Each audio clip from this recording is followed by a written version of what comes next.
Salut les Salut. testeurs de banc. Bonjour les testeurs de banc. Alors aujourd'hui, pour changer, on est sur un banc. Ouais. Un Alors c'est joli petit un banc en banc pierre. moderne, moderne celui-là. Et on est à Yèvre-le-Châtel. Yèvre-le-Châtel. Yèvre-le-Châtel, pas très loin de Pithiviers. Entre Orléans et Pithiviers. Voilà, Voilà. Dans le pays du Gâtinais. voilà, et à la limite. À la limite du Gâtinais. Et donc c'est une ancienne, comme vous pouvez le voir derrière, C'est une forteresse du Moyen-Âge, une ancienne forteresse médiévale visitable dans un village, qui est un des plus beaux villages de France. voilà, qui est magnifique. Et, Donc là on se trouve et qui est aussi médiéval.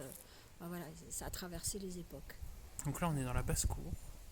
On vient de faire la visite de la forteresse. Alors pour préciser, la basse-cour, c'était pas là où il y avait les poules et les lapins. C'était là où il y avait l'écurie, les habitants des artisans et certaines demeures de seigneurs, parce que le château était posé en plein milieu en fait.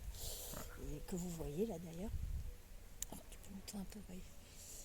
Bon, et quand on est dans le château, alors qu'il est en ruine, hein, il y a une des tours, quand on monte, on voit tout le périmètre en fait. Alors ce qui anciennement était les forêts d'Orléans, le Gâtinais. Et l'autre coin, c'est, je sais plus, le Pithiviers. Ouais, enfin voilà, vous Voilà. avez une idée de ce que ça représentait à l'époque d'avoir un Donc château. ça a été une place forte pendant de très nombreuses années. C'est encore là, Sur la route entre Paris et Orléans, donc qui était un axe. majeur. Voilà. Donc ça a été longtemps une place forte. Ça a arrêté d'être entretenu à partir du moment où c'est devenu trop fragile par rapport à l'évolution des techniques de guerre. Enfin, Donc, c'est encore là. mais c'est encore là. C'est. On ne voit plus. Ouais, c'est plutôt magnifique. On a Ouais. on peut. Bah, regardez, vous voyez, on va vous montrer là. Vous voyez, ça c'est ce qu'il y a juste en face du château, donc vous noterez, c'est parfaitement conservé. Et tout le village est comme ça. Voilà, Et alors sur le plateau, un peu plus haut, il y a une église qu'on a visitée qui est le bain. Saint-Lubin, qui en fait c'est une carcasse d'église. Qui Pas a une jamais- église détruite, mais une église. Elle n'a jamais été construite en fait, ils l'ont jamais terminée. C'est magnifique, franchement. Voilà. Donc on ne peut que vous conseiller de venir, c'est 5 € l'entrée.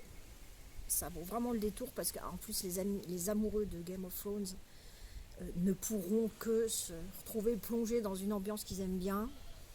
Il y a 2 petits restaurants sympas.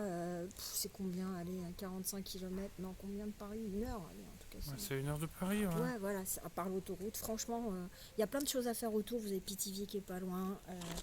Ça vaut le coup. Vous pouvez même faire le détour par Montargis qui est assez adorable, notamment pour ses pralines. Et d'ailleurs, ça fait partie des 2 places fortes avec Montargis Ouais, voilà. Donc, du Moyen-Âge. on vous suggère de. Enfin voilà, si vous avez rien à faire un week-end, ben vous venez. En plus, c'est reposant, il n'y a pas de bruit. C'est joli, c'est mignon, c'est. Voilà, ouais. Voilà. Donc voilà, venez et puis profitez-en. Voilà. Au À revoir. bientôt!